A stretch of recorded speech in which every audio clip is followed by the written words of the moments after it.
Hi everyone, I'm Lisette Horne, and my research this summer focused on undergraduate students during the coronavirus pandemic and university policies. And I did do this as a collaborator as well with Jasmine Sanchez and under the guide of Dr. Richard Douglas. So some, background knowledge and like part of the introduction. So this pandemic, the COVID-19 one, has resulted in over 15 million cases and over 625,000 deaths so far. Within Minnesota, there was, the stay-home order that was implemented to try to curb the spread of the cases in Minnesota, and it was implemented once the cases increased up to 441 confirmed and 5 deaths, and that was in March 28th of 2020.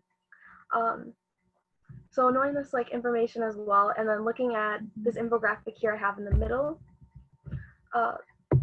some other information is that the people of color, as Jasmine previously mentioned, are being disproportionately affected during with the pandemic, as well as experiencing an increase in discrimination and racism, especially against Black and Asian Americans, who reported feeling a lot more discriminated against since the pandemic has started, with having to wear masks, and Asian Americans because there's a lot of anti-Chinese / anti-Asian sentiment.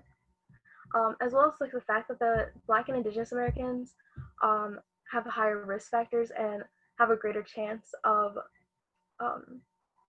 catching the coronavirus compared to their white counterparts. And there's a lack of research around students of color specifically.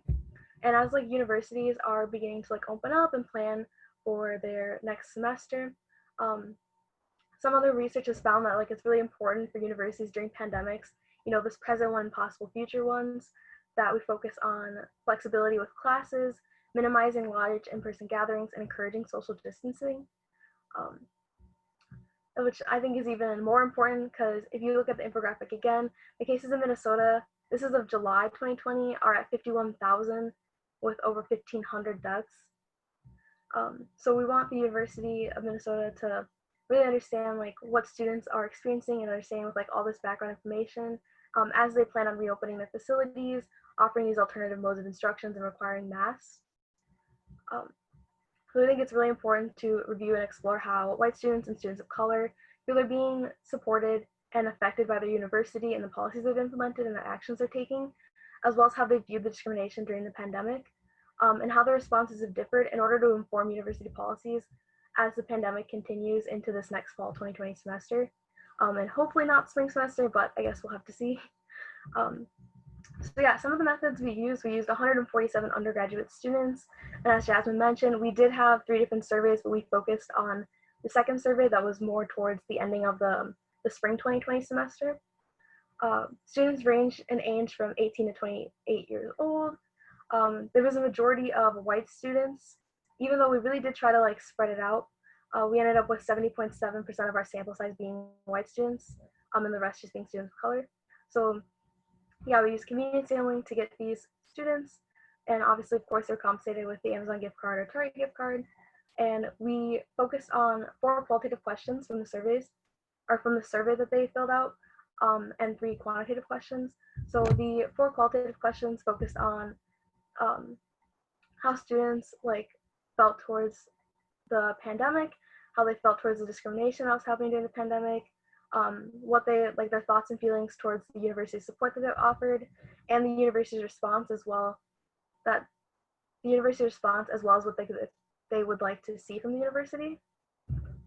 So I'm just gonna zoom in a little. So in our results section, we can see under the students' feelings regarding university support, there were 2 emerging themes that were shown, which is the feeling of unsupported.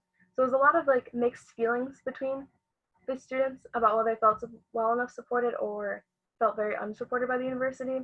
So some of the important things that BIPOC students and white students mentioned was one white BIPOC student mentioned that there was they felt the support had diminished over the past 2 weeks, and they were feeling a lot of support in the beginning, and then slowly university and professors just didn't offer as much, as well as just really small refund and the poor quality of education. But those that did feel that they were supported really appreciated, there was a lot of students that really appreciated the pass-fail deadline and having that extended towards the end of the semester, because as one said, like it makes them feel as if the university is actually listening and trying to support them. As well as some of the professors, there was a lot of support by university personnel, mostly like professors and TAs that were offering like deadlines, like switching up final like papers into like final projects, and just overall like offering a lot of support towards their students. Ah, sorry. There we go. Towards this university's response, though, students did. There were some students that did report that they were feeling like satisfied with the university responded, but there were 4 themes that emerged besides the satisfaction theme about what they kind of expected more. So for the financial response, one of the things that people really focused on and mentioned was like the lack of refunds. Like they just felt like the refunds offered by the university were inadequate, and that the tuition should have been lowered, especially if for summer classes that were online and for the fall classes that, well, I guess now are online. Well, at the time, like, yeah, if fall classes were going to be online, students expected a lower in tuition. So for communication, there was a lot of mixed feelings regarding communication, and many students felt like, there's a mixture of whether or not it was adequate or inadequate. But some students did want more like communication working directly with the state. So as this one BIPOC student mentioned, like communication about direct efforts working with the state, empowering or giving platform to UN community or student-led efforts. And that was also kind of a very important idea for a lot of the students because they just felt like they were kind of left out of the loop with what the university was planning and how they were dealing with like the discrimination and the COVID and everything. As well as students wanted more like course changes, and a lot of that had to do with like having kind of a set for fall 2020 and how that was going to plan. And a lot of students that like did not appreciate the university taking so long to explain that, especially because as one student said, like they want to know because they can't mentally do another whole semester of online classes. And other students mentioned that like they would save money if not signing on to a lease, so that if the classes are going to be online. So this was a lot of like wish-wash about like what exactly they disliked, but they wanted more like set concrete information about the fall 2020 semester.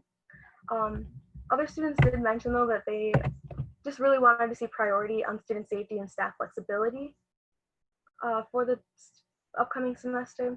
So that's important. And then the last theme of like needed support, students just kind of mentioned like an overall idea for more inclusion for students that had to leave off campus, and as well as like just overall social and career support, as well as volunteer opportunities to still be a part of their community and everything else. So thoughts of discrimination in the pandemic. So mixed experiences related. BIPOC students didn't really explain a lot of feelings of discrimination, but they were aware of it. White students did acknowledge that they were aware of it and even mentioned feelings of like white privilege to not have to be like afraid of discrimination. So example here, like older people like my dad become discriminatory against the Chinese, but they don't feel similarly. A lot of Asian students mentioned that they were very fearful because of the anti-Asian sentiment. They had to be aware of what they're doing. They had inklings of what it felt like to be Black in America, and they had just worried about like destruction of property. And then lastly, for students thought about coronavirus pandemic, students just had like futuristic thinking. So there was a lot of students that just mentioned they wanted an end. They didn't want to have to deal with the mental and financial like stress and possible trouble.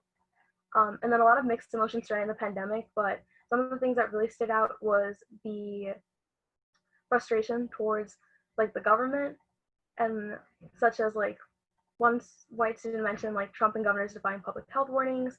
There was frustration with policymakers, and just a frustration with the overall lack of like enforcing the restrictions, such as like masks and social distancing, which would have possibly like shortened the lifespan of the coronavirus pandemic.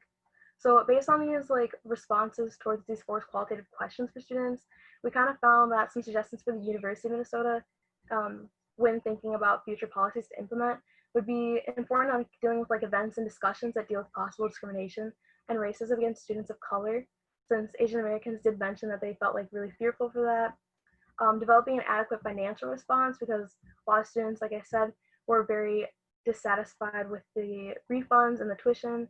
working with counseling services to assist students with like mental health issues, such as those that couldn't handle a semester, those dealing with discrimination, providing support specifically for the Black, Indigenous, people of color students, as they're like disproportionately affected by the coronavirus pandemic and dealing with like this racism and discrimination. And finally, possibly taking an active role, having the university take an active role in social justice movements and raise awareness about the social justice issues on campus as students are worried about the discrimination against themselves and others. Thank you.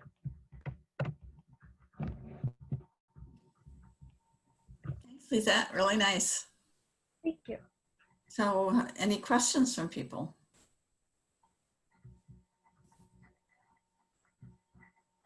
Wait, can you just zoom into your results section so they can like see like how you contrasted better? It was like really good, but we weren't really able to like see it, Lisette. But your presentation was really good overall. Good job. Thank you.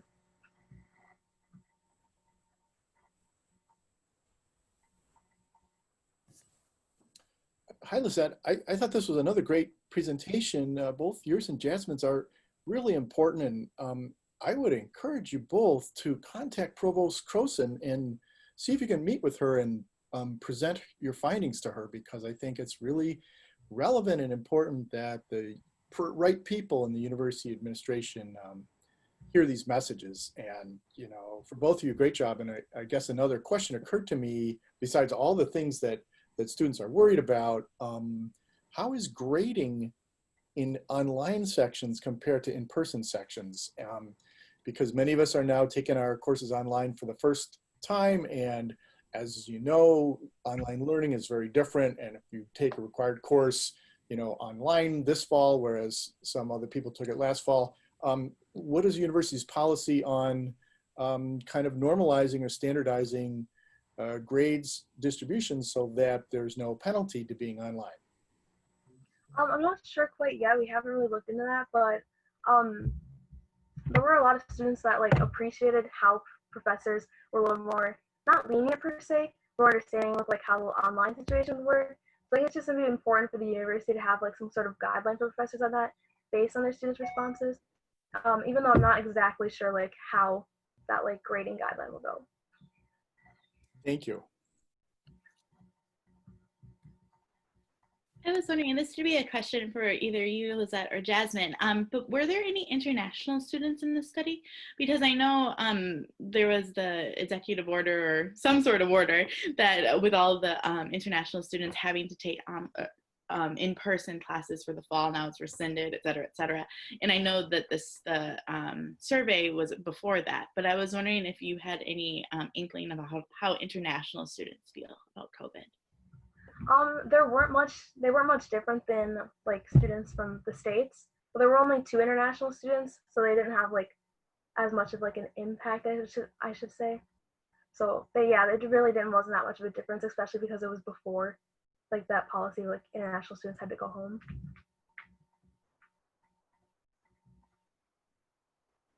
Thank you.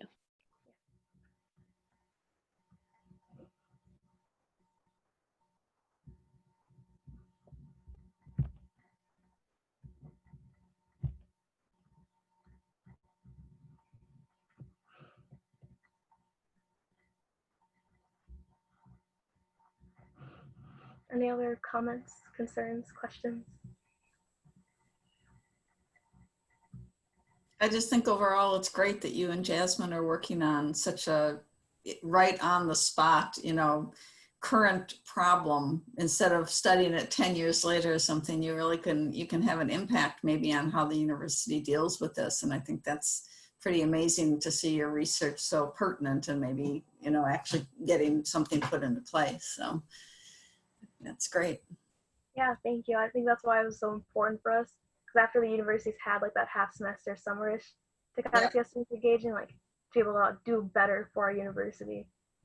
And yeah, and as you said, I mean, fall semester is, you know, a number of months later from when this all started for all of us, and it's obviously it's new for everybody, but so you sort of think on your feet in the spring, start planning in the summer, and hope that something better is in place in the fall. And if students aren't seeing that kind of support, then it's really important to see the kind of study you and Jasmine did to be able to say specifically what students' concerns are. And as Paul said, pass that on to the university administration so they can hear it. So yeah, good job. Thank you all. Yep, thank you.